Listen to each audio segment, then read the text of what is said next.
Bonjour et bienvenue dans cette nouvelle vidéo dans la playlist Mathématiques discrètes. Cette vidéo sera la vidéo numéro 10 et la dernière dans le module Maths discret.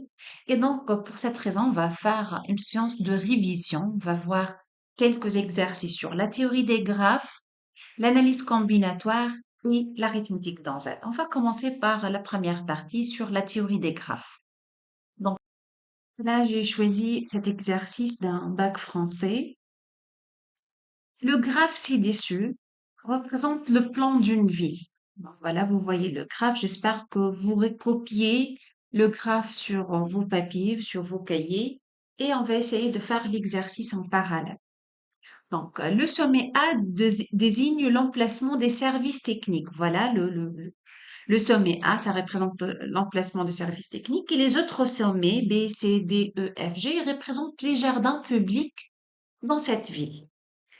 Une arête, par exemple, l'arête qui relie entre le jardin B et le jardin D, vous voyez, elle est pondérée, elle est affectée à une étiquette ou bien un réel ici qui est 1. L'arête CD est affectée ou bien associée à une étiquette qui prend la valeur 4. Voilà.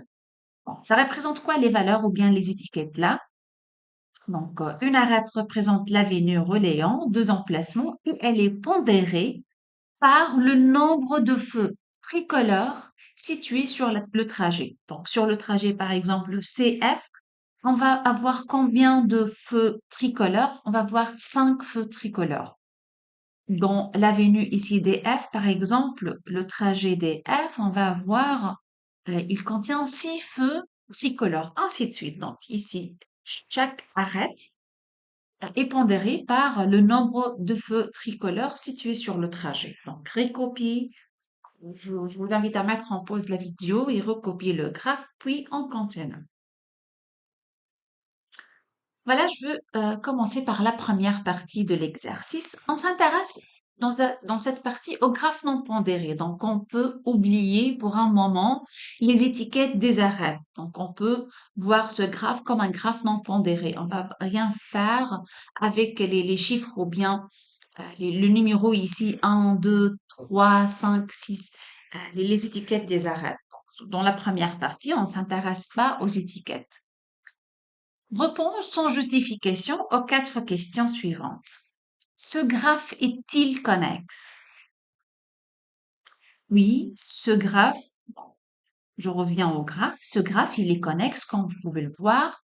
N'importe quel deux sommets différents, on peut avoir un chemin ou bien une chaîne reliant les deux sommets. De A à G, oui, je peux voir une chaîne reliant qui commence par partir de A et arrive jusqu'à G, par exemple. Donc, intuitivement, on voit le graphe comme un seul morceau. Voilà, c'est clair.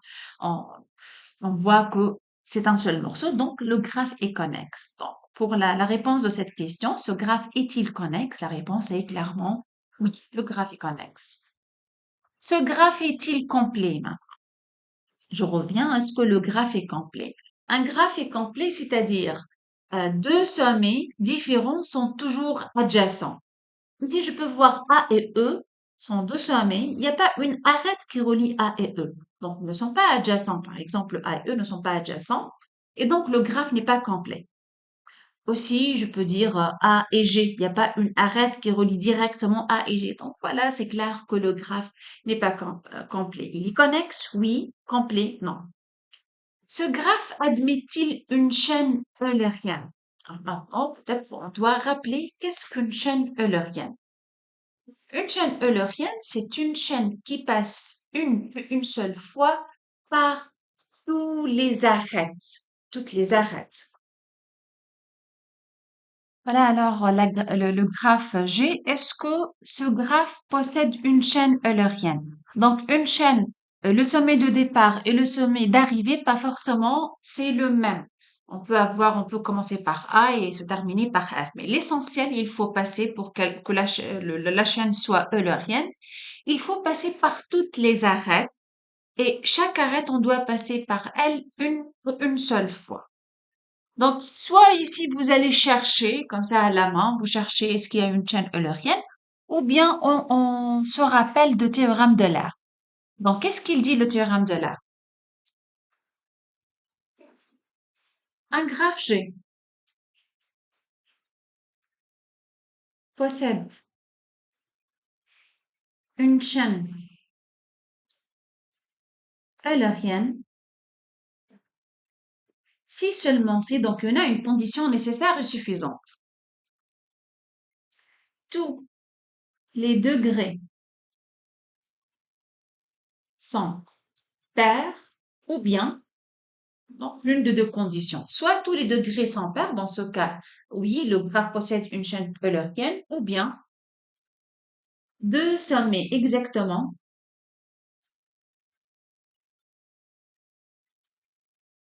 possèdent un degré impair et tous les autres sommets possèdent un degré pair. Donc, comment on a écrit le théorème? Chaîne eulérienne, si le sommet, donc, si j'écris autrement la condition nécessaire et suffisante, voilà, la chaîne ou bien le graphe possède une chaîne eulérienne si le nombre de sommets, si seulement si, le nombre de sommets de degrés impairs est 0 ou bien 2. Il n'y a pas autre possibilité. S'il n'y a pas de chaîne, s'il n'y a pas de sommet de degré pair, c'est-à-dire 0 sommet de degré impair. Donc, le graphe possède une chaîne eulérienne. Ou encore, il y en a une autre possibilité pour que le graphe possède une chaîne eulérienne. Le nombre de sommets de degré impair, c'est exactement 2. Donc là, on a besoin de calculer ou bien de vérifier les degrés de chaque sommet. Donc, je commençais par le degré de A. Le degré de A, vous voyez, c'est 2. Pair, c'est bien. Le degré de B, c'est 1, 2, 3, 4. Donc 4, parce que je vois 4 arêtes ici de B. Le degré de C. Là, le degré de C, 1, 2, 3, 4, 5. Ah là, j'ai trouvé un premier sommet de degré impair. Donc, la première condition n'est pas vérifiée, 0. Donc, au moins, est-ce qu'il y a deux exactement de sommets de degré impair? Parce que même s'il y a deux exactement de degré impair, ça sera un graphe qui possède une chaîne eulérienne. Donc, D, le degré de D, oui, de voilà D, il possède 1, 2, 3, 4, encore 5. Voilà, 5. Le degré de E, 1, 2, 3, 4. Le degré de F, 4 encore. Et le degré de G égale à 2. Donc, c'est bien. Combien le nombre de sommets de degré impair? Il y a donc C, un sommet de degré impair. D aussi, c'est un sommet de degré impair. Donc, on a exactement deux sommets de degré impair. Donc, oui, le graphe vérifie cette condition. Parce que la condition, le nombre de sommets de degré impair, soit 0, aucun sommet de degré impair, soit exactement 2. Donc, on a trouvé deux sommets de degré impair. Donc, la conclusion, le graphe G possède euh, une chaîne eulérienne. Et là, si on vous demande de déterminer exactement la chaîne, il faut faire attention. Là, la chaîne doit commencer par l'un de deux sommets de degré impair, par exemple, on va dire D, et se termine par l'autre sommet de degré impair, c'est-à-dire C. Il n'y a pas une autre façon. Donc, ça doit commencer par exemple, D, et se terminer par C, ou bien la réciproque. Donc, on peut commencer par C, l'essentiel, l'un de deux sommets de degré impair, et arriver jusqu'à D. Donc, on peut, par exemple, on dit CA, voilà. Ensuite, AB, ensuite, BC, par exemple. Donc, j'ai passé OK deux fois par le même sommet, mais l'essentiel, je passe pas deux fois par la même arête. Donc, ici, je parle de chaîne eulérienne. Donc, je m'intéresse aux arêtes. Donc, j'ai fait CA, AB, BC. Ensuite, CD, DB, DE, vous voyez, je passe toujours par une arête différente. Je répète pas le même arête.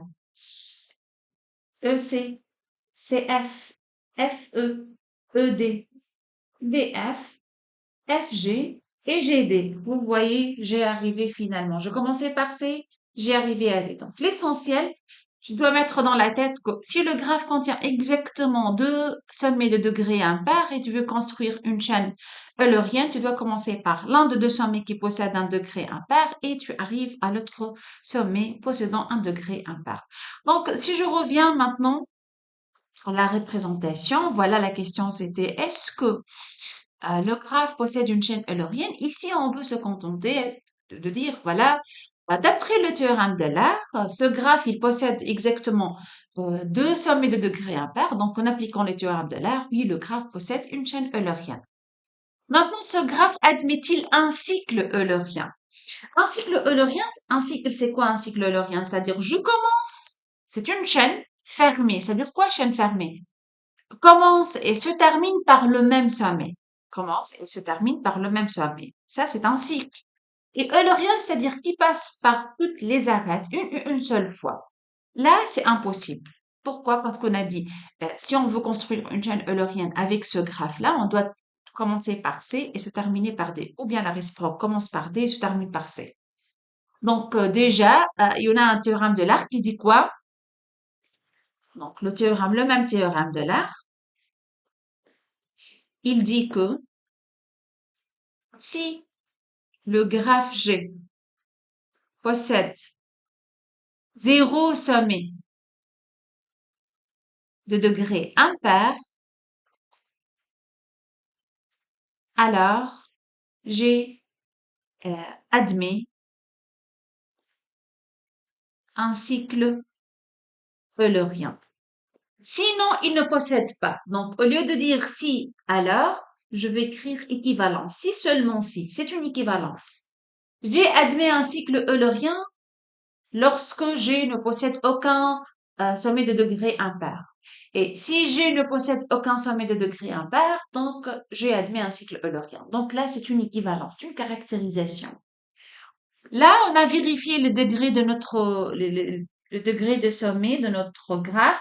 On a trouvé deux sommets de degré impair. Donc, d'après le théorème de l'art, ce graphe n'est pas eulérien, c'est-à-dire il ne possède pas un cycle eulérien. Donc, la question maintenant. D, ce graphe admet-il un cycle eulérien? Non, d'après le théorème de l'art toujours. Déterminer en justifiant le nombre chromatique de ce graphe. C'est quoi le nombre chromatique? Je te rappelle, le nombre chromatique, c'est le nombre minimal, le nombre de couleurs minimal pour colorier le graphe. Colorier le graphe, c'est-à-dire quoi?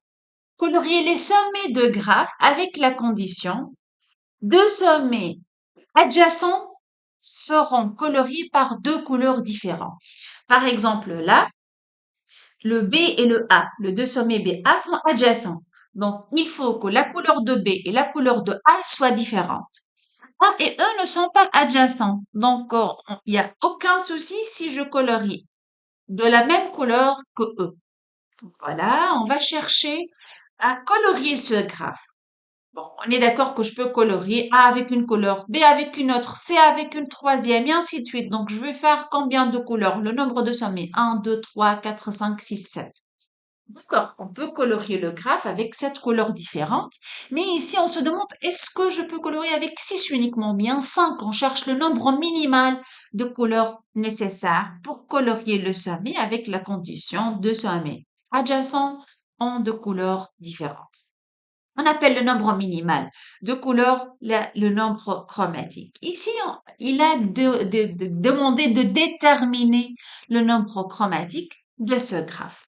Alors, voilà le graphe. Donnez le nombre chromatique.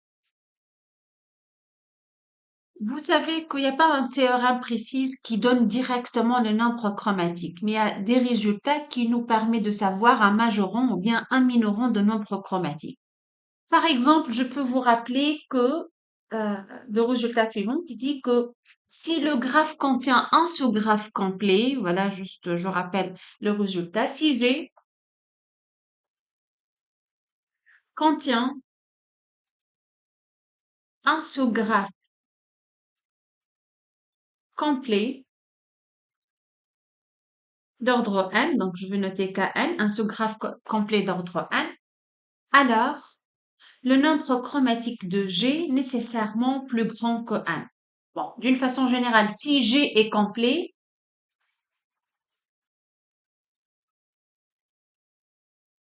d'ordre M par exemple, alors on sait dans ce cas le nombre chromatique égal à M. Mais déjà, on a répondu à cette question lorsqu'il a demandé de savoir si G est complet ou pas. On a dit G n'est pas complet. Donc malheureusement, on n'a pas cette égalité. Alors on sait alors si on peut remarquer un sous-graphe complet de G, alors dans ce cas, le nombre chromatique est plus grand que l'ordre de sous-graphe complet. Examinons ensemble le sous-graphe G. Voilà, je vais le recopier encore une fois pour voir est-ce qu'il y a un sous-graphe complet. Je peux voir ici, voilà, un sous-graphe complet d'ordre 3, ce qui est en rouge. Donc, je peux voir ABC. Là, c'est un sous-graphe complet, donc le nombre chromatique de G plus grand que 3. Est-ce qu'on a un sous-graphe de G d'ordre supérieur à 3? Par exemple, d'ordre 4. Oui, je peux voir ce graphe, par exemple, CE FD contient 4 sommets. Tu peux remarquer que C est adjacent aux trois autres, D est la même chose, il est adjacent aux trois autres sommets, E et F aussi. Donc, c'est exactement K4. Donc, je vois que K4 est un sous-graphe de G. Donc, je peux dire aussi que le nombre chromatique de G est plus grand que 4. Est-ce que vous voyez un sous-graphe complet d'ordre 5? Non, par exemple, si j'ajoute ce sommet, ça sera non plus complet, ni avec B aussi, ni avec A. Donc voilà, maximum, je vois que un sous-graphe complet d'ordre 4. Donc je peux dire que le nombre chromatique de G est supérieur ou égal à 4. Maintenant, est-ce que j'ai trouvé un minorant? Est-ce que vous pouvez me donner un majorant de nombre chromatique? On sait que le nombre chromatique est inférieur au nombre de sommets. Ici, il y en a un sommet, 2, 3, 4, 5, 6, 7. Je sais que le nombre chromatique est inférieur à 7. Encore, est-ce qu'il y a un autre majorant plus petit que 7? On sait que par exemple, si le graphe est planaire, si le graphe est planaire, alors le nombre chromatique est inférieur à 4. Donc, je vous rappelle ce résultat. Si G est planaire, alors le nombre chromatique est inférieur ou égal à 4. Si je vais résumer maintenant, le nombre chromatique, donc on est sûr qu'il est plus grand que 4 parce que le graphe contient un sous-graphe complet d'ordre 4. Le nombre chromatique, on est sûr qu'il est inférieur à 7 parce que le graphe possède exactement 7 sommets. Et maintenant, on se demande si le graphe est planaire ou pas parce qu'on sait un résultat qui dit le graphe est planaire implique le nombre chromatique inférieur à 4. Donc ici, j'ai recopié le graphe tel qu'il est. Je vais essayer de trouver un autre dessin, si c'est possible, de ce graphe en respectant la propriété deux arêtes différentes ne se croisent pas. Voilà, j'ai essayé, j'ai commencé par les sommets C, D, E et F, G. Je dois ici relier déjà D et G, c'est bon. G et F, C et D. Donc, qu'est-ce qu'il me reste? Cette relation entre C et F. Je vais le faire, C et F. Et maintenant, cette relation D, E. Mais je dois pas faire ce trait croisant C, F, donc je vais le faire ici. Voilà, D est en relation avec E. C'est bon. Maintenant, qu'est-ce qu'il me reste? Les deux sommets BA. Donc, pour les sommets C, D, G, E, F et leur relation pour ce sous-graphe, c'est bon. Qu'est-ce qu'il va rester? A, le sommet A et le sommet B et leurs arêtes, bien sûr. Donc, on sait que A est en relation avec C et il est en relation avec B. C'est tout. Donc, A en relation avec C et en relation avec B. Maintenant, il me reste que les relations DB. B, il est en relation avec D, C et E. Donc, D, C et E. Voilà, c'est pas difficile de voir que finalement, je peux tracer dans un plan le graphe G. Et donc, le graphe est planaire. Ainsi, G est planaire, donc le nombre chromatique de G inférieur ou égal à 4. Donc, d'une part, inférieur ou égal à 4. D'autre part, puisque G contient le graphe complet, on a dit le graphe, c'est pas le graphe est complet, il contient un sous-graphe complet d'ordre 4, donc le nombre chromatique plus grand que 4. Donc, la conclusion,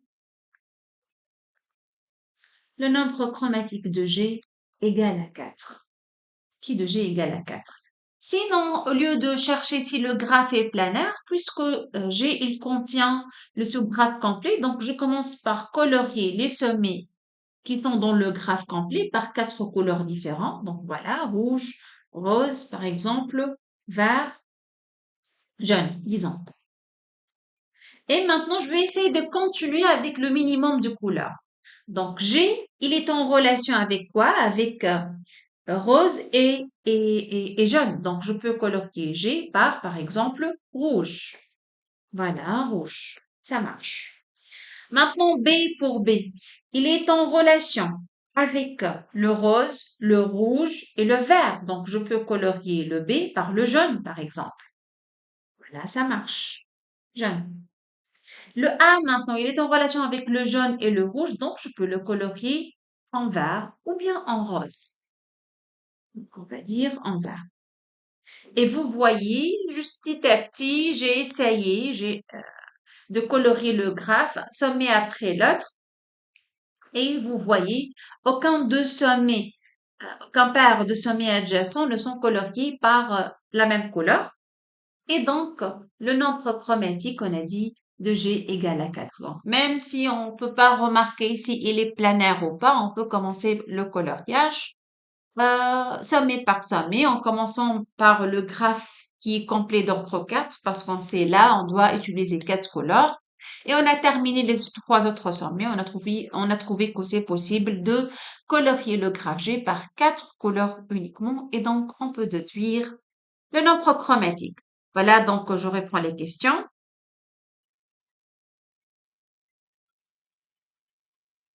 Voilà, donc on a dit le graphe connexe n'est pas complet, contient une chaîne eulérienne, ne contient pas un cycle, le nombre chromatique égal à 4. Je passe maintenant à la deuxième partie de l'exercice. Maintenant, on s'intéresse au graphe pondéré. Donc, maintenant, je m'intéresse aux étiquettes là associées à chacune des arêtes. Donc, je m'intéresse à ces réels, le graphe est pondéré et je cherche, proposer là, un trajet comportant un minimum de feux tricolores. Vous savez que l'étiquette associée à chaque arête correspond au nombre de feux tricolores. Donc ici, je cherche un trajet reliant A et G, donc de A jusqu'à G, avec un nombre minimal de feux tricolores. Donc ici, ça nous rappelle de la partie de la théorie des graphes, le chemin le plus court de A à G. Et pour chercher le trajet le plus court, ou bien le chemin le plus court, ou bien la chaîne la plus courte, on peut appliquer quel algorithme? L'algorithme de Dijkstra. Donc, on va essayer de chercher le plus court chemin de A à G en appliquant cet algorithme. Donc, pour vous rappeler de l'algorithme, j'ai besoin d'un tableau. Je vais écrire tous les sommets A, B, C, D, E et F. Ensuite G. Voilà. Le point de départ, donc ça, c'est la distance entre A et A, certainement 0. Et ici, je commence juste comme initiation, voilà, l'infini pour toutes les autres distances. Donc ici, le chemin le plus court de A vers A, certainement celui-là. Donc pour A, la distance c'est 0. Maintenant, je peux aller de A vers B. Regardez, de A vers B. Ça me coûte 2. Mais ici, le 2 feux tricolores, c'est pas 2 minutes, mais voilà, je vais écrire 2 tout simplement. 2 en passant de A. Je peux aller de A à C et ça me coûte un seul feu tricolore. Donc, je vais écrire un A. Donc, en passant par A, je peux arriver à C et ça me coûte un feu tricolore. Pour D, je peux pas passer de A vers D directement, donc la distance reste l'infini. Même chose pour E, F et G. Maintenant, vous voyez le sommet ayant un minimum, c'est 1 là, la valeur minimale c'est 1, donc c'est bon pour C. J'ai trouvé le chemin le plus court de A à C. De A à C, donc C, ça me coûte un seul feu. Et je continue, donc de C à B. Regardez, de C à B. Ça me coûte 2 plus 1, donc ça fait 3. Je crée 3. Non, parce que 3 est plus grand que 2, donc je veux garder le 2A. Pour D maintenant, de C à D. Donc ça me coûte 4 plus le 1 déjà, donc ça fait 5. Et 5 est plus petit que l'infini, donc je crie 5 en passant par C. Pour E, de C à E, c'est 3 plus 1. Déjà, vous devez ajouter à chaque fois ce 1-là pour n'importe quel sommet. Donc, pour le E, de C à E, 3 plus 1, ça fait 4. Donc, j'écris 4C. À F maintenant, ça fait 5 plus le 1, 6. 6C. 6 en passant par C. Et G, je peux pas passer directement de C à G, donc c'est l'infini toujours. Voilà. Et c'est quoi je vais considérer la valeur minimale, c'est 2A. Donc, c'est bon pour B. Pour B, j'ai trouvé le chemin le plus court du point A vers B. Ça me coûte combien? 2. 2 en passant par A. Voilà, c'est bon pour B, A et C. Maintenant, je passe de B, je peux aller à D.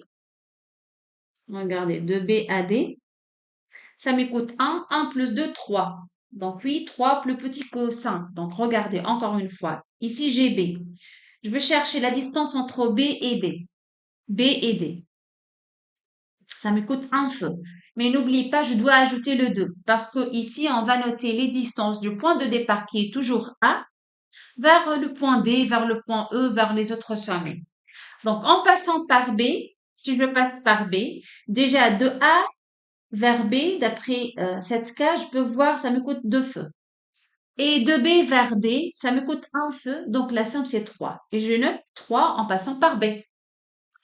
Pour le E maintenant, de B vers E, de B vers E, il y a 3 feux. 3 plus le 2, n'oubliez pas d'ajouter 2, ça fait 5. Est-ce que je crie 5B? Non, parce que j'ai déjà 4C, 4C est plus petit, donc je veux garder le 4C. 4C. Pour le F, de B vers F, c'est impossible, donc je garde 6C. Et de B vers G, c'est impossible, donc je garde l'infini. Et c'est quoi la valeur minimale? C'est 3B. Donc ça y est, j'ai trouvé le chemin le plus court du point de départ qui est A vers D. Donc pour D, ça coûte 3. 3 feux. Donc pour A, c'est bon, C, c'est bon, D, c'est bon. Je continue. Alors, de D vers E. De D, où est le D? Voilà. Vers E. Ça coûte 3. 3 plus le 3 déjà, de A vers D, ça coûte 3. 3 plus 3, ça fait 6. Mais bien sûr, 4 est plus petit que 6. Donc, je ne veux pas écrire 6, je veux garder le 4. Ici, je veux écrire 4C. Toujours le chemin en passant par C pour E est le plus court. F maintenant, de D vers F. De D, où est le D? Voilà, de D vers F. Ça coûte 6. 6 plus déjà le 3, 9. Donc, non, 6 c'est plus petit que 9. Je veux garder le 6C. G maintenant, de D vers G, ça m'écoute 5. 5 plus le 3 déjà, ça fait 8. 8, oui, 8, inférieur à l'infini. Donc, j'écris 8D. Voilà, j'ai trouvé 4. Ici, c'est la valeur la plus petite sur cette ligne. Donc, j'écris E. Le chemin du point de départ A vers E, le plus court, coûte 4 feux tricolores. Donc, je continue de E vers F. De E vers F, ça coûte un feu. 1 plus le 4, ça fait 5. 5 en passant par E. 5, c'est plus petit que 6. Donc, oui, il vaut mieux utiliser le 5E. De E vers G. De E vers G. Voilà, de E vers G. Non, il n'y a pas une relation directe entre E et G, donc je vais garder le 8D. Et maintenant, j'ai trouvé que, voilà, pour F, pour le sommet F, j'ai trouvé que ça coûte 5 feux en passant par E, la valeur minimale, donc c'est 5. Et maintenant, de F vers G. De F vers G, ça coûte 2 feux. Donc 2 plus le 5, ça fait 7. Oui, 7 est plus petit que D. Donc j'écris 7 en passant par F. Et ça y est, j'ai terminé l'algorithme. Maintenant, si j'ai besoin du graphe, il a demandé le chemin le plus petit de A vers G. Donc, je considère le sommet G. Voilà, G. G, je dois passer par F pour avoir 7. Donc, j'écris G et je dois passer par E. Donc, voilà la colonne pour F. Je dois passer pour E pour avoir le chemin le plus court. Donc, pour F, je dois passer par E. Où est le E? Voilà le E. Comment j'arrive à E? Je dois passer par C. Voilà C. Où est le C? Voilà le C.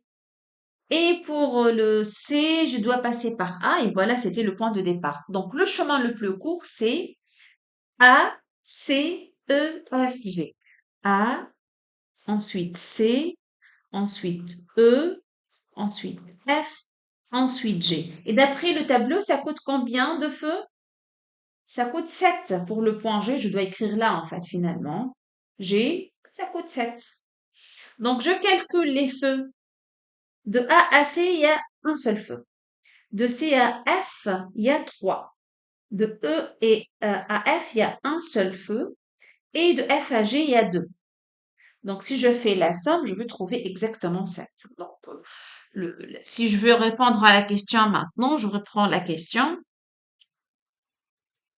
Voilà, proposer un trajet comportant un minimum de feux tricolores reliant A et G. Qu'est-ce que je dois dire? Le chemin ou bien le trajet ayant un minimum de feux tricolores, c'est le trajet A, C, E, F, G. Il contient exactement 3 feux tricolores et déjà, j'ai donné le tableau euh, qui représente l'algorithme d'Extra. Voilà, c'est terminé pour cet exercice. Vous pouvez bien sûr trouver sur le PowerPoint euh, une idée sur la démonstration de chaque question. On peut passer maintenant à un deuxième exercice sur la théorie des graphes. Voilà l'énoncé. Un appartement comporte 6 pièces notées A, B, C, D, E, F. Donc, il contient 6 pièces, cet appartement. Le plan ci-après représente la disposition des pièces ainsi que les portes de communication entre ces pièces. Par exemple, pour la pièce A, elle contient 2 portes, une porte entre A et F et une autre entre A et E. Il y en a une porte de communication entre les deux pièces F et E, ainsi de suite. Donc voilà, il y a une porte de communication entre les pièces A et B, oui, c'est clair, mais il n'y a pas une porte entre les pièces B et F, B et E, Z encore. B et E, il n'y a pas une porte reliant la pièce B directement par la pièce E. Donc, la porte donnant accès à l'appartement et son importance, c'est-à-dire les portes de l'extérieur sont importantes dans le cadre de cet exercice. Donc, on n'a pas à représenter les portes d'extérieur. Alors, je commence par la première question, traduire la situation à l'aide d'un graphe G dont les sommets représentent les pièces et les arêtes représentent les portes de communication. Donc, on va représenter cette situation avec un graphe. Les pièces sont des sommets, les portes sont les arêtes. Alors, je veux recopier. Donc, ça, c'était le premier exercice. Donc, on a passé à au deuxième exercice.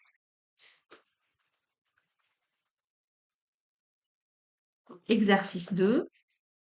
Juste, je veux recopier le dessin, le plan de l'appartement.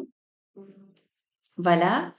Et maintenant, je vais essayer de représenter ce dessin par un graphe. Donc, on a le nombre de sommets. Les sommets sont les pièces. Donc, sommet A, sommet B, sommet C, D, E et F.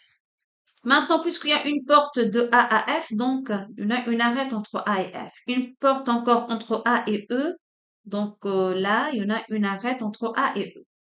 Il y en a une porte entre E et F, donc il y en a une arête entre E et F. Maintenant, les relations de E, donc il y en a une porte entre E et C, E et D encore, voilà. C et D, on a une porte, B et C, et B et A. Voilà, j'ai passé par toutes les portes, donc je vais dessiner toutes les arêtes. Voilà le graphe qui représente l'appartement donné. Je passe maintenant à la deuxième question.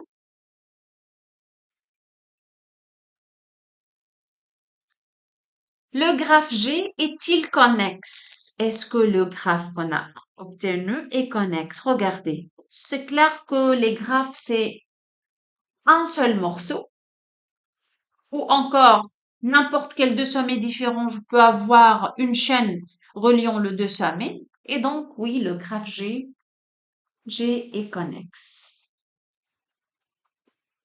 Est-ce que le graphe est complet maintenant? La question suivante. Est-ce que ce graphe est complet? Non, parce que par exemple, il n'y a pas une relation directe entre B et E. B et E ne sont pas adjacents, donc le graphe n'est pas complet. Donc, il est connexe, oui, n'est pas complet. G n'est pas complet.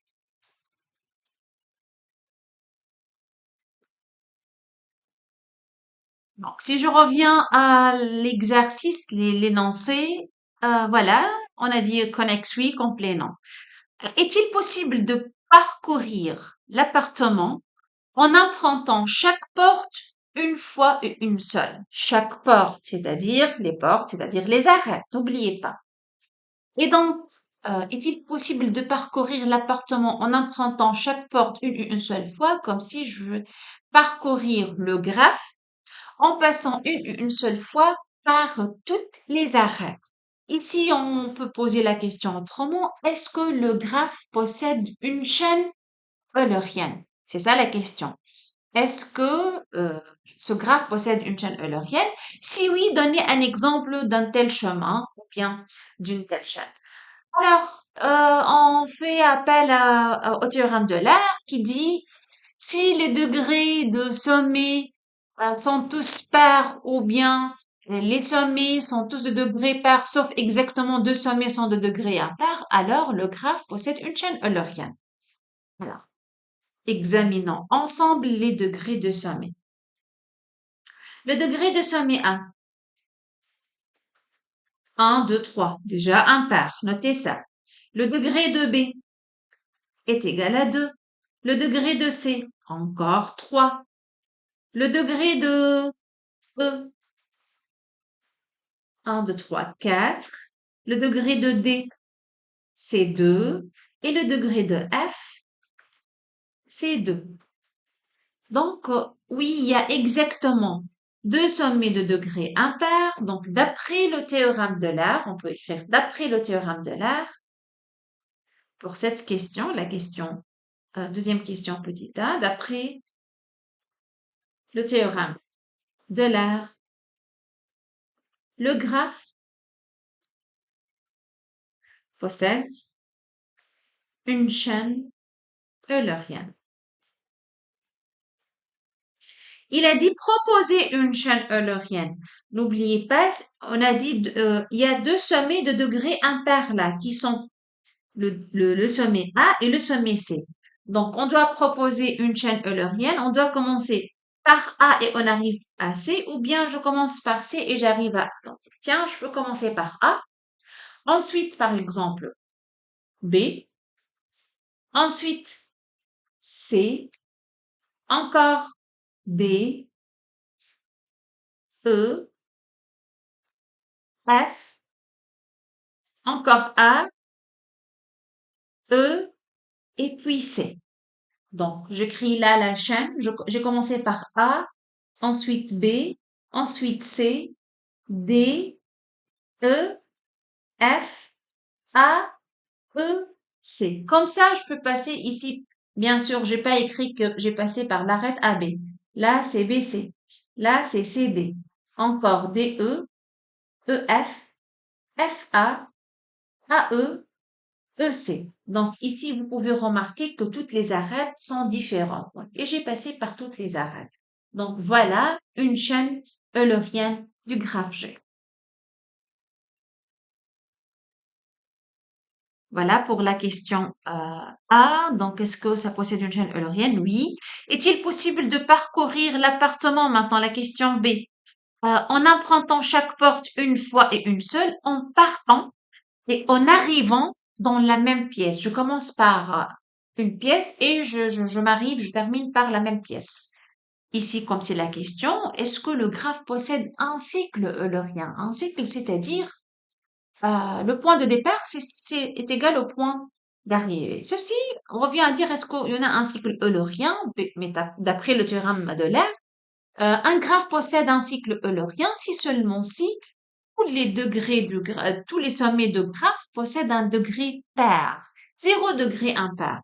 Et ce n'est pas le cas. Déjà, on a calculé, on a trouvé un premier sommet de degré impair, un deuxième. Donc, d'après le théorème d'Euler, ce graphe ne possède pas un cycle eulérien. Donc, pour répondre à cette question, B, non, il est impossible de trouver un cycle eulérien. Il a dit si oui, donnez un exemple, mais il n'y a pas un exemple. On ne va pas trouver un exemple. Passons à la troisième question. On veut déterminer une matrice, ou bien la matrice d'adjacence associée au graphe G. Donc, voilà, on va chercher la matrice d'adjacence. Juste ici, puisque les sommets sont notés par des lettres alphabétiques, il dit on va prendre les sommets par leur ordre alphabétique. C'est-à-dire, le premier sommet, c'est A. Le deuxième sommet, c'est B, dans l'ordre A, B, C, D. Allez, on va reprendre le graphe G. Voilà le graphe G. Je vais essayer de chercher la matrice d'adjacence. Donc, je vais noter les A, B, C, D, E et F. Voilà, avec l'ordre alphabétique. Alors, est-ce qu'il y a une relation entre A et A? Bien sûr, zéro. Il n'y a pas de boucle. Est-ce qu'il y a une relation entre A et B? Oui. Est-ce qu'il y a une relation entre A et C? Non. A et D? Non. A et E? Oui. A et F encore? Oui. Donc, la première ligne, c'est bon. Regardez, puisque la matrice symétrique, je vous rappelle que la matrice, elle sera symétrique, donc tu peux déjà déterminer par symétrie la première ligne sera elle-même la première colonne. Donc 0, 1, 0, donc 0, 1, 0, 0, 0, 1, 0, 0, 1, 1. Voilà. Je passe au coefficient suivant, juste je fais ceci. On a dit 0, 1, 0, 0. C'est bon. Est-ce qu'il y a une relation entre B et B? Bien sûr, il n'y a pas des boucles là. Donc, entre C et C, non. Entre D et D, non. E et F. Donc, le coefficient sur la diagonale sont tous nuls. Est-ce qu'il y a une relation entre maintenant B et C? Oui, donc c'est 1. Entre B et D? Non, 0. Ils ne sont pas adjacents. Il n'y a pas une arête qui relie directement B et D. B et E, encore non. B et F, non. Donc voilà, par symétrie, j'écris 1, 0, 1, 0, 0, 0. Il me reste maintenant C, D. Est-ce qu'il y a une relation entre C et D? Oui, j'écris 1. C et E, oui encore. C et F, non. Donc par symétrie, on a 1, 1, 0 là. Je continue. D et E. Est-ce qu'il y a une relation entre D et E? Oui. D et F, non, 0. Par symétrie, j'écris aussi la même chose là. Et maintenant, E et F. Oui, on a une relation entre E et F. Donc voilà, j'ai trouvé la matrice d'adjacence. Dans chaque coefficient ici, ça correspond par exemple ici, est-ce qu'on a une arête qui relie directement C par C? Ou bien ce 1 signifie quoi? Qu'il y a une arête qui relie C par E, ainsi de suite. Donc voilà la matrice d'adjacence. La question suivante 4. À l'aide d'une calculatrice, on a trouvé m au cube égal. Bon, juste comme indication, il y en a là des calculatrices mathématiques, comme par exemple Maple. Hein. Maple, c'est une calculatrice. Vous pouvez le télécharger sur votre téléphone portable ou bien sur votre PC.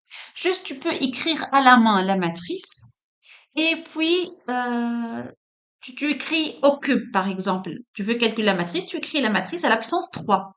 Et Maple, juste tu fais capture, tu fais une image, capture de ce que tu as écrit sur une feuille quelconque là, et la calculatrice va calculer le produit matriciel. Elle peut résoudre des équations, donc il y a des calculatrices qui sont vraiment beaucoup avancées. Voilà. Juste, je ferme les parenthèses.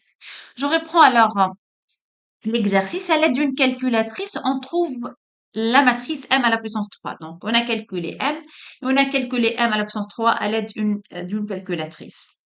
Alors, à partir de m à la puissance 3, on veut savoir combien de chemins permettant d'aller de la pièce A à la pièce D en empruntant exactement trois portes. Pardon, je reprends la question. Voilà, combien de chemins, combien de trajets, combien de chaînes, autrement dit, combien de chaînes entre la pièce A et la pièce D. Donc, j'écris entre A et D.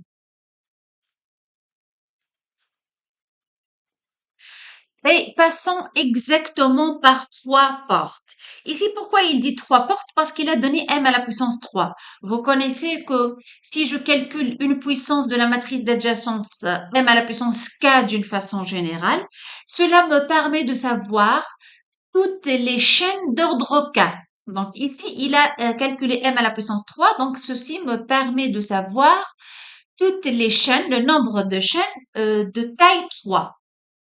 Alors ici, de la pièce A à la pièce D, n'oubliez pas ici, par exemple, cette ligne correspond à la ligne A, B, C, D. Donc ici, D, la quatrième ligne, c'est associé au sommet D. La première colonne, c'est A. Donc vous voyez ici, le coefficient, c'est combien? C'est 3. Donc je peux dire qu'il y a trois façons, trois chaînes pour aller de la pièce A à la pièce D en passant exactement par trois portes. Peut-être vous n'avez pas bien saisi comment j'ai trouvé le 3. Ici, on cherche les chaînes entre les chemins ou bien les chaînes entre A et D. Donc, je calcule m à la puissance 3 parce que je vais chercher les chaînes de taille 3 ou bien possédant trois arêtes. Donc, m à la puissance 3. Ici, il m'a donné des coefficients qui sont 2, 5, 2, 3, 7, 4, ainsi de suite. Donc, je vais écrire comme ça 5, 2, 3, 7, 4, etc., etc. Il a donné déjà m à la puissance 3. Et maintenant, puisqu'on cherche la relation entre A et D, donc A, B, C, D, E, F. Même chose là, A, B, C, D, E, F. Donc, je considère la ligne de D, par exemple, la colonne de A. Je vais trouver 3. Même chose, si je te considère comme ligne A, colonne D, tu vas trouver 3. Donc, ce coefficient 3 correspond à quoi? Nombre. Il y a 3 chaînes de longueur 3. Pourquoi ici ce deuxième 3? Parce qu'on a calculé m à la puissance 3. Si on calcule m au carré, on peut savoir le nombre de chaînes de longueur 2. Si on calcule m à la puissance 4, on peut savoir le nombre de chaînes de longueur 4, ainsi de suite. J'espère que c'est clair, que maintenant, à partir de cette matrice, la puissance de la matrice d'adjacence à l'ordre 3, on peut déterminer le nombre de chaînes d'ordre 3. Puisque tu veux chercher le nombre de chaînes de longueur 3, donc on a calculé m occupe la relation entre A et D donc est donnée par ce coefficient, donc on peut dire il y a exactement trois chemins ou bien trois chaînes pour aller de A à D en passant par exactement trois portes, parce que les portes ici, ça représente les arêtes. Si on veut chercher exactement les trois chaînes, soit je fais de A à F, de F à E, de E à D. Voilà la première chaîne. Ou bien de A à B, de B à C, de C à D, pardon. Encore, voilà. A à B, B à C, C à D. Donc, de A à D, j'ai passé exactement par trois portes. Ou bien, de A à E, de E à C et de C à D, j'ai passé exactement par trois portes. Est-ce que vous voyez une autre chaîne? Parce qu'on a dit exactement, il y en a trois façons. Clairement, il n'y a pas une autre chaîne menant de A à D en passant par trois portes. Donc, voilà ce qui est donné déjà par la matrice MOQ. Je passe à la dernière question de cet exercice. Est-il toujours possible de relier deux pièces différentes en empruntant exactement trois portes? Encore, c'est-à-dire quoi? C'est-à-dire de n'importe quelle sommet, je peux accéder à n'importe quel autre sommet en passant exactement par trois portes. Il y en a toujours une chaîne de longueur 3 entre n'importe quel deux sommets. Bon, ici, je peux utiliser cette matrice M au cube pour répondre à la question encore. Donc voilà, j'ai recopié la matrice M au cube. Chaque coefficient représente le nombre de chaînes de longueur 3. Par exemple, le 5 ici pour les deux sommets A, B, C, D, E, F. A, B, C, D, E, F. Donc le 5, c'est pour dire il y a 5 chaînes de longueur 3, 5 chaînes de longueur 3, reliant le deux sommets D et E en passant exactement par trois portes de longueur 3, c'est-à-dire je passe par trois portes. Parce que j'ai utilisé M au cube. N'oubliez pas, on a utilisé la matrice d'adjacence à la puissance 3. Donc, toujours, il y a ici deux chaînes reliant le sommet C par le sommet E, toujours en passant exactement par trois portes. Donc, puisque tous les coefficients, je ne vois pas de zéro. Donc, il y a toujours deux là, deux fois 100, 4 fois 100. Il y en a un seul zéro là. Mais ce zéro signifie quoi? Il n'y a aucune façon, aucune chaîne reliant le deux sommets B et B, passant exactement en passant par trois portes. Je peux pas passer le point de départ c'est B et le point d'arrivée c'est B. On a trois arêtes, c'est-à-dire trois portes. Il est impossible d'avoir une chaîne qui commence par B et se termine par B et est de longueur 3. Bon. Mais la question ici reliée deux pièces différentes. Donc, on parle de deux sommets différents. Et pour n'importe quel deux sommets différents, les coefficients sont tous non nuls. Et donc, la réponse, c'est oui. Oui, toujours, il est possible de relier deux pièces différentes en empruntant exactement trois portes. Si je reviens encore une fois, voilà, le plan, c'est ceci. Par exemple, de A vers E, je peux passer exactement par trois portes. Comment? De A à B, de B à C, de C à E. Vous voyez? Par exemple, de D à A. Donc, D, déjà, on a répondu à cette question. De C à A, disons.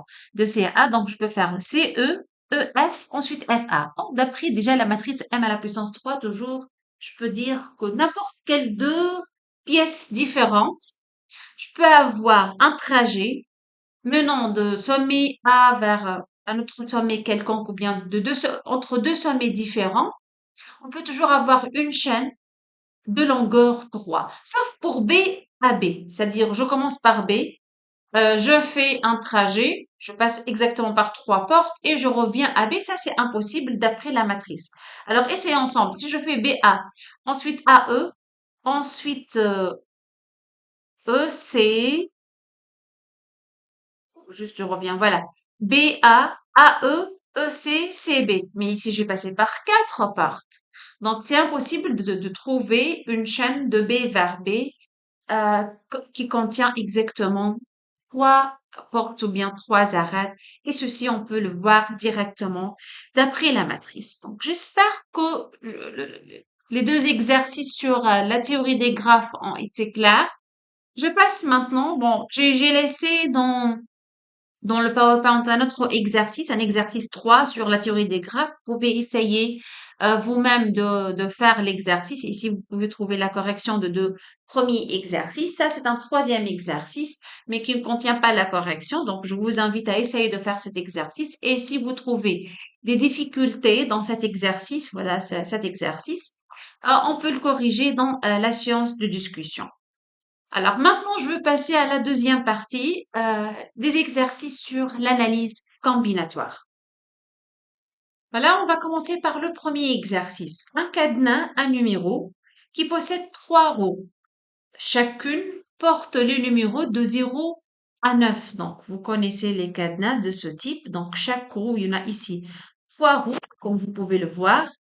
Et chaque roue contient les chiffres ou bien les numéros de 0 jusqu'à 9. Donc, 8, 7, ainsi de suite jusqu'à 0. Combien de nombres secrets on peut avoir si quelqu'un veut essayer au hasard?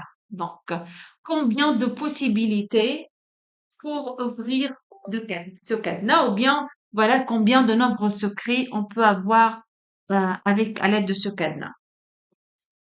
Ici, bien sûr, l'ordre est très important. Pourquoi? Parce que chaque roue possède un numéro secret. Par exemple, la première roue, on peut noter 0, 9, 8, 7, ainsi de suite. Même chose si la deuxième roue, si je vais utiliser la deuxième roue, je peux noter 0, 1, 2, ainsi de suite. Donc, si je note comme ça, voilà, ça c'est le cadenas par exemple.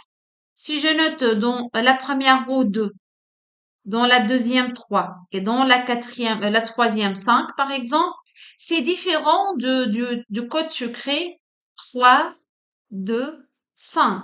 Donc, ce sont deux nombres secrets différents. Donc ici, le c'est pas une combinaison, mais l'ordre est très important. Donc, on parle d'un triplé. On cherche un triplé. Combien de triplés je peux former, sachant que la première composante, c'est un numéro de 0 à 9. La deuxième composante, c'est au hasard de 0 à 9. Et la troisième composante aussi, c'est un numéro quelconque de 0 à 9. Alors, combien de façons je peux créer le numéro de secret? Donc, voilà, pour la première composante, il y a 9 ou bien 10 possibilités. De 0 à 9, donc il y en a 10 possibilités. Fois, parce que je dis le premier numéro, je choisis un élément de 0 à 9. Et le deuxième, donc et là, donc, je parle de produit. La deuxième composante, c'est un numéro de 0 à 9, quelconque entre 0 à 9. Donc, encore, il y en a 10 possibilités. La troisième composante, encore, c'est un numéro quelconque choisi entre 0, 1, 2 jusqu'à 9. Donc, il y en a 10 possibilités. Donc, le nombre total de nombres sucrés ou bien de codes sucrés, c'est 10 à la puissance 3. Voilà la réponse à cet exercice. On passe au deuxième exercice, toujours analyse combinatoire. Donc, dans un jeu de 52 cartes, on va tirer deux cartes simultanément. Donc, simultanément, c'est-à-dire en même temps. Donc, on ne parle pas de remise même là. Donc, je veux tirer deux cartes au hasard. Bien sûr, toutes les cartes sont différentes. Mais il faut remarquer que je veux tirer deux cartes au hasard, c'est-à-dire si je tire 7, 8 ou bien je tire 8, 7, c'est la même chose. Donc là, pour le deuxième exercice, il y a pas la notion d'ordre. Il y en a des cartes là, 52 choix, et je veux tirer deux cartes au hasard. Donc si je tire 7, 8 ou bien 8, 7, c'est la même chose. Donc ici, je veux pas avoir un couple, mais plutôt je veux avoir un ensemble qui contient deux éléments. Donc, un ensemble qui contient deux éléments, c'est-à-dire je veux pas ordonner les éléments. On va pas dire premier élément, deuxième élément, mais voilà, l'ensemble contient deux éléments qui sont, par exemple, roi et valet, par exemple. Combien de choix possibles? Donc, il s'agit bien d'une combinaison. Combinaison de combien d'éléments? Deux éléments. Parmi combien? Parmi 52 cartes. Donc, je veux choisir une combinaison de deux éléments parmi 52. Et donc, le nombre de mains possibles ou bien il y a combien de façons possibles pour avoir deux cartes parmi 52? C'est la combinaison de deux parmi 52. Je vous rappelle juste la formule. C'est NK, c'est-à-dire quoi? Ici, le grand nombre factoriel, c'est-à-dire 52 factoriel divisé par ce nombre factoriel, 2 factoriel, fois la différence, 52 moins 2. Encore, c'est-à-dire 52 factoriel divisé par 2 factoriel fois 50 factoriel. N'oubliez pas 52 factoriel, c'est-à-dire quoi? 52 fois 51 fois 50 fois 49, ainsi de suite. Donc, je peux écrire comme ça, 52 fois 51 fois 50 factoriel divisé par 2 fois 50 factoriel. Je simplifie. 52, je divise par 2, ça sera 26. Et donc, c'est 26 fois 51. Voilà le nombre de façons possibles, le nombre de mains possibles si je veux choisir deux cartes parmi 52. Bien sûr, vous pouvez utiliser une calculatrice pour trouver le produit 26 fois 51. Voilà pour le deuxième exercice. On a bien compris, puisqu'il n'y a pas d'ordre, on cherche un ensemble formé de deux éléments, donc c'est une combinaison. C'est différent du cas précédent, le cas de cadenas, parce que c'est pas un ensemble, mais plutôt c'est un triplet. On cherche le nombre de triplets possibles. Pour l'exercice des cartes, on a cherché le nombre des ensembles possibles, ensembles formés par deux éléments. Passons à l'exercice suivant. Combien de nombres différents de six chiffres, comme si je vais essayer de euh, saisir un code secret, mais à six chiffres cette fois. Combien de nombres différents de six chiffres existe-t-il? Bon, s'il n'y a pas aucune restriction, aucune condition, juste je veux construire ou bien je veux former un nombre ayant six chiffres. Alors, pour cet exercice, on va choisir 1, 2, 3, 4, 5, 6. Est-ce que vous êtes d'accord avec moi que 1, 2, 3, 4, 5, 7, c'est différent de 2, 1, 3, 5, 4, 7. Ce sont deux numéros différents. Il ne s'agit pas du même nombre. Et donc, l'ordre ici, c'est très important. Donc, dans cet exercice, on cherche pas les ensembles formés par six éléments, mais le 6 plaît. Donc, on cherche 1, 2, 3, 4, 5, 6. Comme si on a 6 uplets, on cherche à remplir les points. Pour la première composante, combien de choix possibles? Je peux écrire 0, ou bien 1, ou bien 2, jusqu'à 9. Encore, il y a 10 possibilités.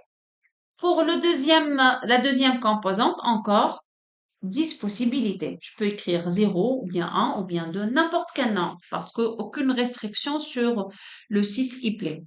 Même chose pour la troisième composante, 10, 10 possibilités, 10 possibilités et encore 10 possibilités. Donc, le nombre de choix possibles, c'est 10 à la puissance 6.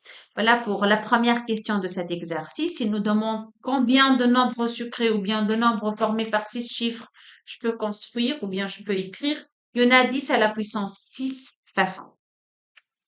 Maintenant, s'il vous demande que le nombre doit être divisible par 5, le nombre, donc tu vas construire un nombre à 6 chiffres, mais on veut bien que ce nombre soit divisible par 5. Donc encore, puisque c'est un nombre de 6 chiffres, donc il s'agit des 6 uplets. Donc là, je vais chercher, voilà. Bon, un nombre divisible par 5, vous savez, il faut que l'unité soit 0, soit 5. Donc, il faut que cette composante soit 0, soit 5. Il y a combien de possibilités pour cette composante? Il y a exactement deux possibilités, soit 0, soit 5. Il n'y a pas d'autre. Pour cette composante maintenant, bon, quelconque, donc 10 encore possibilités parce que le but est d'avoir un chiffre, ou bien un nombre à 6 chiffres divisible par 5. L'essentiel, ce nombre soit 0, soit 5. Les autres quelconques, donc les autres sont toujours 10 possibilités pour chaque composante. Et donc, je fais le produit 10 fois 10 fois 10 fois 10 fois 10 fois 2, ça fait 10 à la puissance 5 fois 2. Voilà pour la deuxième question. Donc, la deuxième question, c'était le nombre différent, le nombre ayant six chiffres divisible par 5. Combien de nombres différents je peux former? Je peux former 10 à la puissance 5 fois 2. Maintenant, la dernière question de cet exercice. Je vais toujours former un nombre de six chiffres, mais j'aimerais bien que les chiffres soient différents. Les répétitions de chiffres sont exclues, c'est-à-dire les chiffres sont 2 à 2 différents. Alors, avec cette condition maintenant, toujours six chiffres, donc 1, 2, 3, 4, 5, 6. Oublions la condition divisible par 5. Maintenant, l'unité est quelconque. L'essentiel, on aimerait bien que les chiffres soient 2 à 2 différents. Donc, si je commence par exemple par ce chiffre, combien de possibilités? Bon, n'importe quel chiffre. Il y en a 10. Maintenant, pour la deuxième composante, puisqu'on a la condition, on aimerait bien que cette deuxième composante soit différente de la première. Donc, il ne reste que 9 possibilités. L'essentiel, elle est différente de la première. Donc, la première, déjà, on a utilisé un seul chiffre, donc il nous reste 9. Pour cette composante, la troisième maintenant, quelconque, mais l'essentiel doit être différente de cette composante et de celle-là. Donc, on exclut deux chiffres. Donc, il nous reste 8 possibilités. Pour cette composante, vous avez bien compris que c'est 7 parce que n'importe quel chiffre, l'essentiel différent de celle-là et celle-là et celle-là, donc 7. Pour cette composante, il y en a 6 possibilités et pour cette composante, il y en a 5 possibilités. Donc, soit vous dites pour la troisième question, nombre de possibilités avec la condition, les chiffres sont 2 à 2 distincts, c'est 10 fois 9 fois 8 fois 7 fois 6 fois 5. C'est ce qu'on note l'arrangement de 6 chiffres parmi 10. C'est la même chose, hein. Tu écris 10 fois 9 fois 8, ainsi de suite, ou bien tu écris A6, 10, il s'agit bien de la même quantité. Voilà, c'est tout pour la partie analyse combinatoire. Bien sûr, si vous proposez de faire plus d'exercices, vous pouvez demander ça dans la séance de discussion. On pourra faire encore des exercices. Si vous trouvez encore des lacunes dans le chapitre analyse combinatoire, on pourra répondre à vos questions dans la séance de discussion. Je passe à la troisième partie de cette séance. On va faire maintenant des exercices dans de l'arithmétique dans ZAD. Voilà le premier exercice. Indiquer si les affirmations suivantes sont vraies ou bien sont fausses en justifiant. On va commencer par la première proposition. Si A fois B est congru à 0 modulo 6. Donc, je vous rappelle, congru à 0 modulo 6, c'est-à-dire s'écrit comme 0 plus un multiple de 6. Donc, autrement dit, A fois B, c'est un multiple de 6. Alors, A est congru à 0 modulo 6 ou bien B est congru à 0 modulo 6. Donc, j'écris ici la proposition. Donc, si A fois B est congru à 0 modulo 6, est-ce que ceci implique que A est un multiple de 6 ou bien B. Donc, autrement dit, A fois B est congru à 0 modulo 6, c'est-à-dire c'est écrit comme 6 fois un entier. C'est-à-dire 6 divise A fois B. Est-ce que ceci implique que A est congru à 0 modulo 6, c'est-à-dire encore 6 divise A, ou bien 6 divise B? Est-ce que cette implication est correcte? Bon, on a dit déjà, je vous rappelle que si on a C divise A fois B, ça n'implique pas toujours que C divise A ou bien C divise B. Ça, c'est faux. Mais on a vu un lemme de Gauss qui donne le cas où cette implication est correcte. Si C divise le produit et C est premier avec A, par exemple, c'est le PG, c'est entre C et A est égal à 1. Dans ce cas, je peux dire C divise B. Donc, voilà le résultat, on a vu dans le chapitre arithmétique dans Z. Donc, d'une façon générale, on ne sait pas qu'on a cette implication. On va chercher un contre-exemple. Par exemple, si je considère A égale 4, B égale 3, que pensez-vous de A fois B? Égale à 12. Très bien.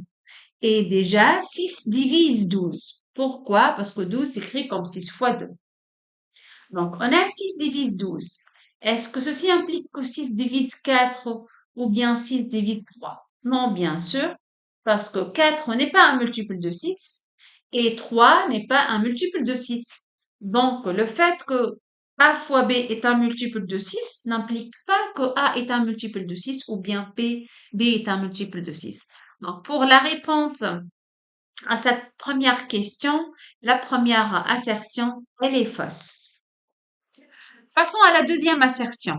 Voilà la deuxième assertion. Si 2x, x ici est un nombre dans Q, dans Z, pardon. X est un nombre dans Z, entier relatif. Si 2x égale à 4 modulo 12, alors x est congru à 2 modulo 12. Donc, j'écris cette proposition. On va vérifier ensemble si elle est correcte ou pas. Voilà la deuxième proposition. Il dit, si 2x est congru à 4 modulo 12, est-ce que ceci implique ou pas que x est congru à 2 modulo 12? Regardez, ici, le fait que 2x est congru à 4 modulo 12, c'est-à-dire 2x moins 4 est un multiple de 12.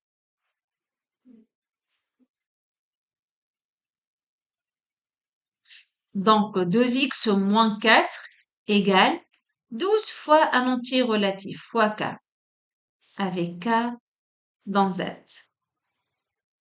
Est-ce que ceci implique maintenant que x moins 2 est un multiple de 12?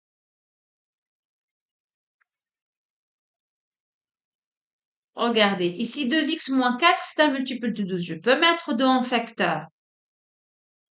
Je trouve que c'est un multiple de 12. Donc, x moins 4, je vois qu'il est un multiple de quoi?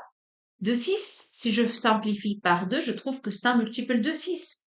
Donc, bon, on pense que cette implication n'est pas correcte. Si 2x est congrué à 4 modulo 12, je ne peux pas simplifier par le 2 et ça reste 12. Allez, on va essayer donc de chercher un contre-exemple. Cherchons un contre-exemple.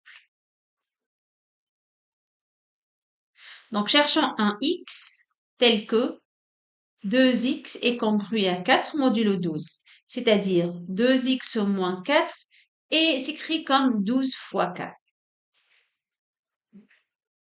Autrement dit, cherchons x tel que 2x égale 12k plus 4 avec k un entier naturel ou bien entier relatif, donc il pourra être aussi négatif.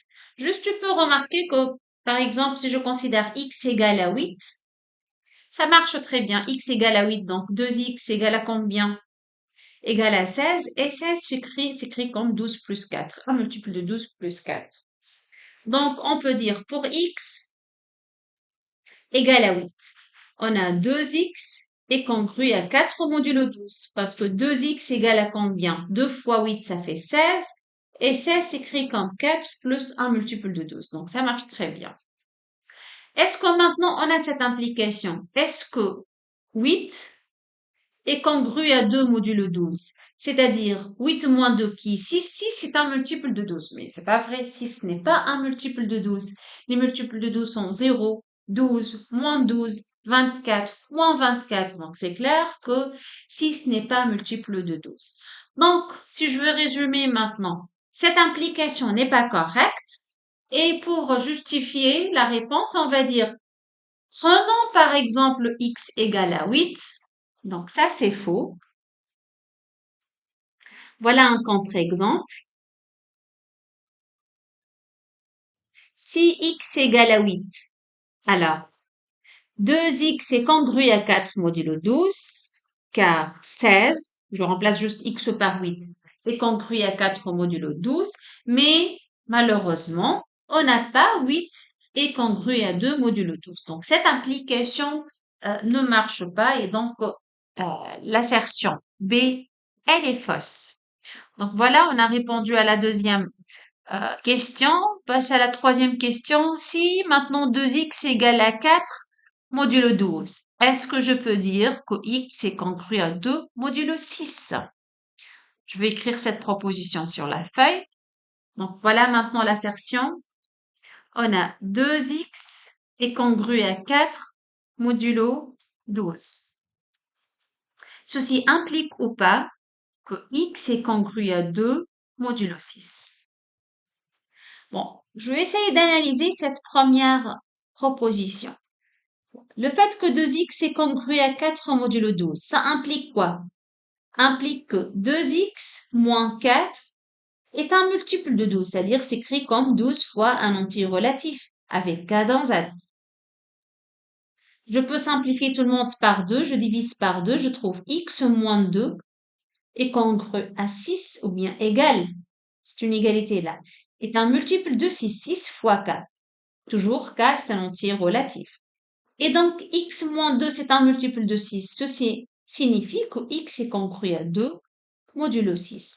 Donc oui, dans le cas général, cette implication est toujours correcte. Déjà, on a démontré ça, donc la proposition est correcte. Donc la proposition C, elle est juste. On peut passer maintenant à la proposition D. Si 7 moins x est congru à 5 modulo 3, est-ce que ceci implique toujours que x est congru à 2 modulo 3? Cette implication est-elle correcte? J'écris l'implication sur ma feuille de travail. Donc, on dit que 7 moins x est congru à 5 modulo 3 implique ou pas que x est congru à 2 modulo 3. Donc, je veux commencer par la première proposition. 7 moins x est congru à 5 modulo 3. Ceci implique quoi? Que 7 moins x égale 5 plus un multiple de 3, avec k est un entier relatif. Donc, ceci implique que moins x égale 7, ou bien 5 moins 7, plus un multiple de 3. Encore, ceci signifie que moins x égale à moins 2 plus un multiple de 3. Et si je multiplie tout le monde par un signe moins, ça sera x égale 2 moins un multiple de 3. Je peux voir ça comme x égale à 2 plus 3 fois moins k. Moins k aussi, il est dans z. Donc, qu'est-ce que j'ai prouvé? Si 7 moins x est congru à 5 modulo 3, alors je peux écrire x comme 2 plus un multiple encore de 3, c'est-à-dire x est congru à 2 modulo 3. Donc, j'ai prouvé que l'implication est toujours correcte, donc E est correct.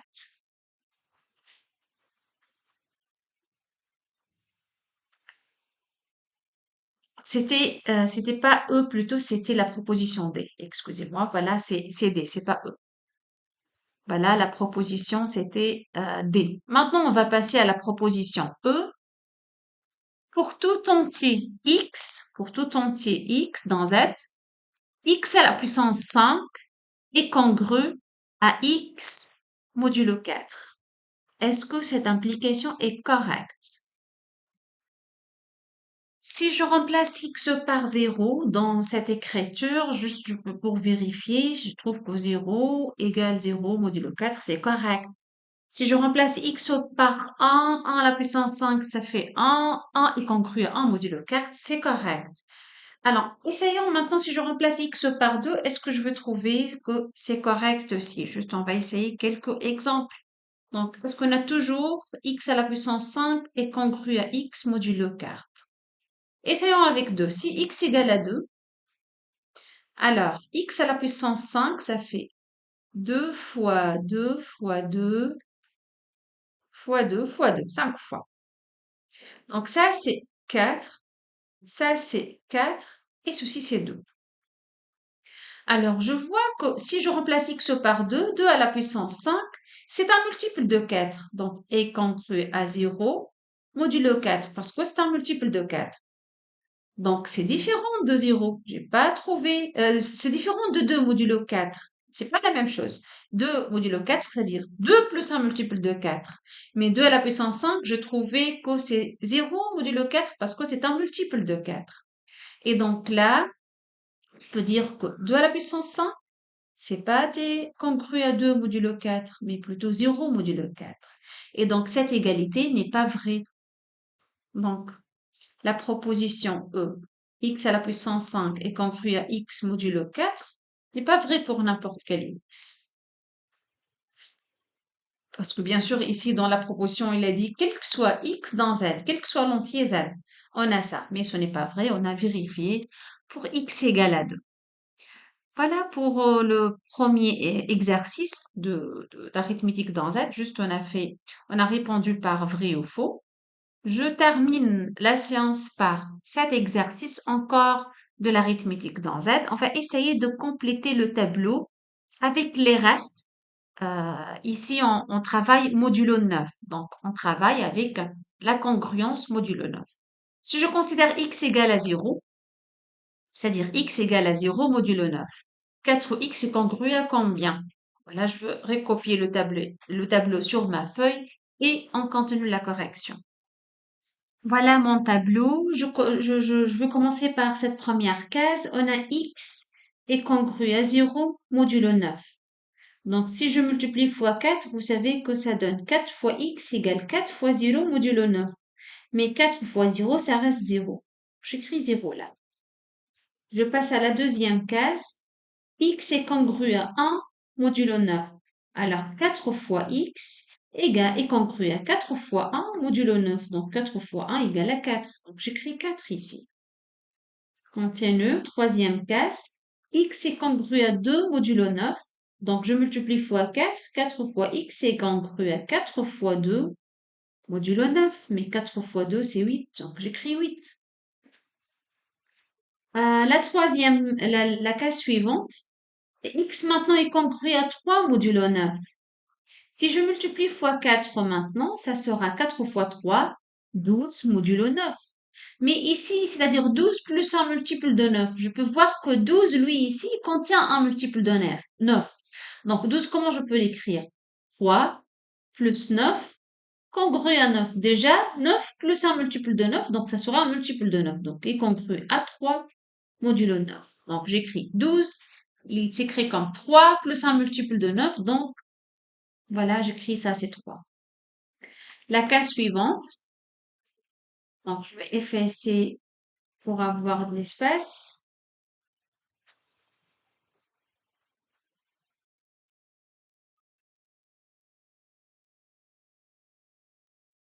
Donc, x est congru à 4 modulo 9. Ici, si je multiplie fois 4, x fois 4, ça fait 16 modulo 9. Mais 16 contient déjà des multiples de 9. Donc 16 s'écrit comme 9 plus combien? Plus 7. Et 7 ne contient plus. Donc 7 modulo 9. Voilà, j'ai évité tout, bien, j'ai supprimé tous les multiples de 9 de 16. Donc il me reste 7. Donc voilà, le reste c'est 7. Si x maintenant est congru à 5 modulo 9, je multiplie fois 4, ça va donner 20 modulo 9. Et 20, déjà, il contient 2 fois 9. 18 plus 2. Donc, 20, c'est un multiple de 9 plus 2. Donc, j'écris c'est 2 alors modulo 9. J'ai fait la soustraction par tous les multiples de 9, donc il me reste 2. Pour 6 maintenant, x est congru à 6 modulo 9. Si je multiplie par 4, donc on a x est congru à 6 modulo 9. Je multiplie fois 4, 4x est congru à 4 fois 6, donc c'est 24 modulo 9. Or, déjà 24, il contient des multiples de 9, donc c'est 9 fois 2, qui est 18, plus 6. Donc c'est congru à combien? Si je fais la soustraction de 24 par 18, il me reste 6. 6 modulo 9. Donc j'écris là 6. Je continue. Maintenant, si x est congru à 7 modulo 9, toujours on travaille d'après l'énoncé modulo 9. Donc, si x est congru à 7 modulo 9, je multiplie de deux côtés par 4. Donc, 4x égale à 4 fois 7, c'est-à-dire 28 modulo 9. Et 28 déjà contient 28, je peux l'écrire 27 plus 1. 27, c'est 3 fois 9. Donc, ça, c'est un multiple de 9 plus 1. Donc, il me reste 1 modulo 9. Je termine là. Si x est congru à 8 modulo 9, je multiplie par 4. 4x égale 4 fois 8 qui est 32 modulo 9. Mais 32 déjà contient combien de 9? 32 contient le 27 plus 5. Et 27, c'est un multiple de 9. Donc, il me reste que le 5 modulo 9. Voilà, j'ai trouvé tous les restes dans la congruence modulo 9. Donc, si x modulo 0 est congru à 0, 4x est congru à 0. Si x est congru à 1, 4x congru à 1. Si x congru à 2, donc 4x congru à 8, ainsi de suite. Vous voyez, le reste est toujours positif, le reste est toujours inférieur ou égal à 9. Maintenant, si je passe à la question 2. Voilà la question 2. Résoudre alors l'équation 4x égale 5 modulo 9. C'est-à-dire chercher tous les entiers relatifs x, vérifiant 4x égale à 5 modulo 9. Je reviens au tableau. Voilà mon tableau qui est déjà rempli. Je vais chercher tous les x vérifiant quoi? Donc, chercher tous les x tels que x dans z, tels que x fois 4 est congru à 5 modulo 9. Là, je peux remarquer qu'une seule possibilité. Pour avoir un reste 5 modulo 9, 4x est congru à 5 modulo 9, si seulement si x est congru à 8 modulo 9. C'est-à-dire quoi? X est égal à 8 plus un multiple de 9. Donc avec un entier relatif quelconque. Voilà, j'ai pu résoudre cette équation à l'aide de ce tableau. Parce que finalement, ici, toutes les possibilités modulo 9, soit 0 modulo 9, 1, ou bien 2, ou bien 3, ou bien 4, ou bien 5, ou bien 6, ou bien 7, ou bien 8. Sinon, si j'écris 9 là, je vais trouver le reste 0. Si j'écris 10 ici, je vais retrouver le reste égal à 4. Vous pouvez essayer, ainsi de suite. Donc, on a écrit tous les restes possibles. Ainsi, si on cherche x tel que 4x est congru à 5 modulo 9, une seule possibilité dans ce tableau qui est 8 plus un multiple de 9, bien sûr. 8 plus un multiple de 9. Voilà la résolution de ce système, ou bien de cette équation.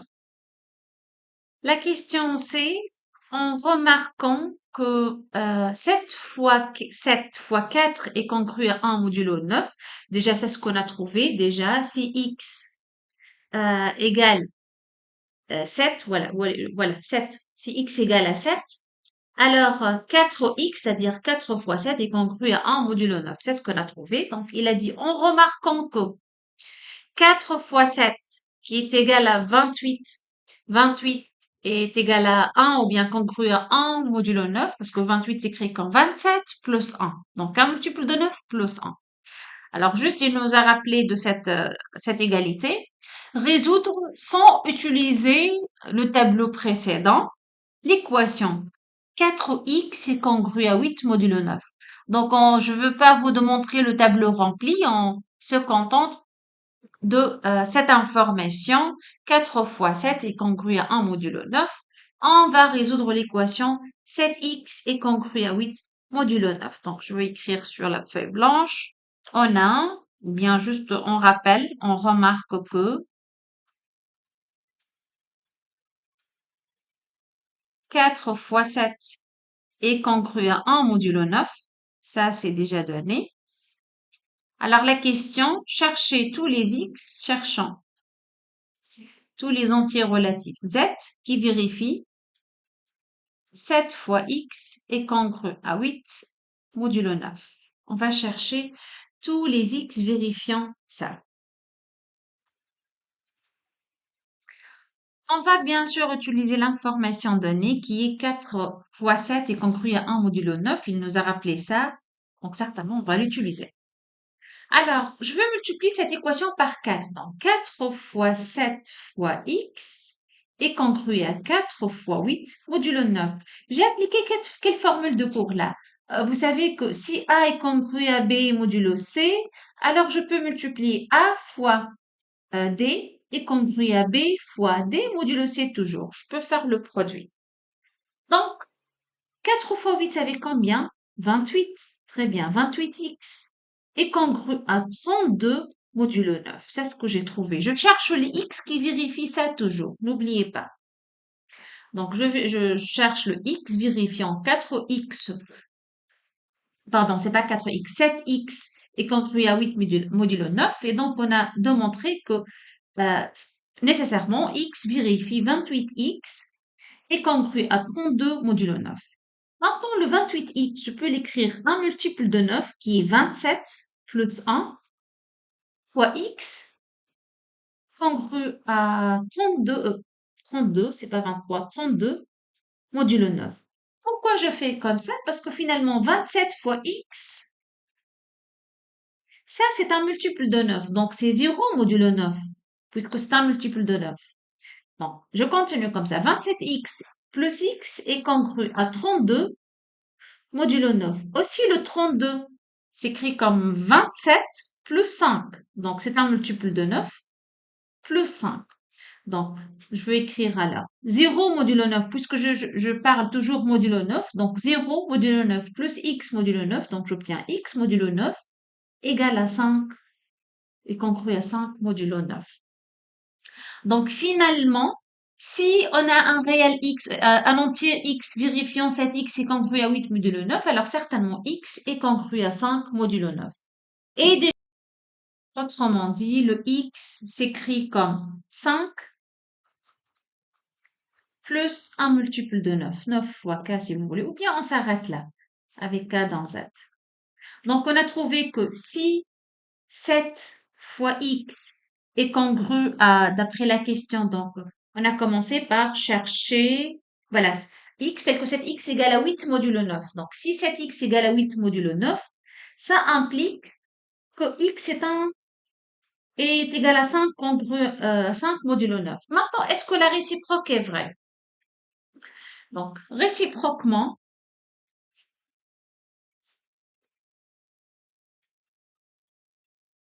si maintenant x est congru à 5 modulo 9, si je multiplie par 7, 7 fois x égale 7 fois 5 modulo 9, mais 7 fois 5, ça fait 35 modulo 9, et 35, c'est égal à 27 plus 8, c'est-à-dire, voilà, 27 plus 8 modulo 9, toujours. Mais 27, c'est un multiple de 9, c'est-à-dire 27 déjà est congru à 0 modulo 9, donc il me reste que 8 modulo 9. Donc voilà, juste je de montrer que dans le deux sens, 7x est congru à 8 modulo 9, si seulement si c'est une équivalence, x est congru à 5 modulo 9. Donc j'ai trouvé tous les x. Il faut que le x s'écrit comme multiple de 9 plus 5. Voilà pour la question C. Je passe maintenant à la dernière question de cet exercice. Résoudre enfin l'équation 3x égale à 6, ou bien congru à 6 modulo 9. Donc, on va chercher quels sont les réels x qui vérifient ça. Donc, je vais écrire ça sur ma feuille. Cherchons ou bien résoudre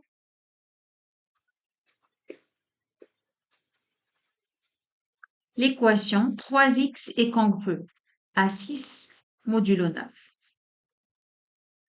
Ici, je ne peux pas utiliser le tableau parce que le tableau qu'on a, il donne 4x. Donc, pour les valeurs de x, il nous donne le reste de 4x modulo 9. Mais ici, dans cette équation, j'ai 3x. Alors, je vais essayer de résoudre cette équation autrement.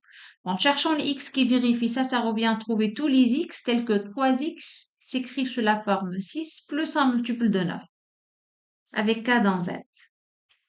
Maintenant, je peux simplifier par 3. Je trouve que x est égal à 2 plus 3 fois 4, c'est-à-dire un multiple de 3 ici. Il faut faire attention. Donc, puisque je divisais tout le monde par 3, donc x est égal à 2 plus un multiple de 3, ou encore, je peux écrire ça, x est congru à 2 modulo 3.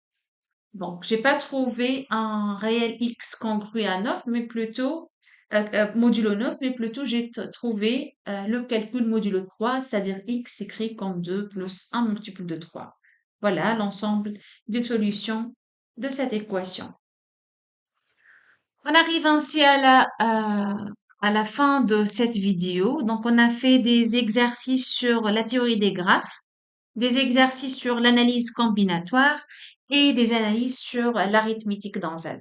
J'espère que la séance était bénéfique pour vous. Si vous avez des questions, vous pouvez les poser dans la séance de discussion qui sera chaque jeudi, Inch'Allah. Merci pour votre attention et à la prochaine.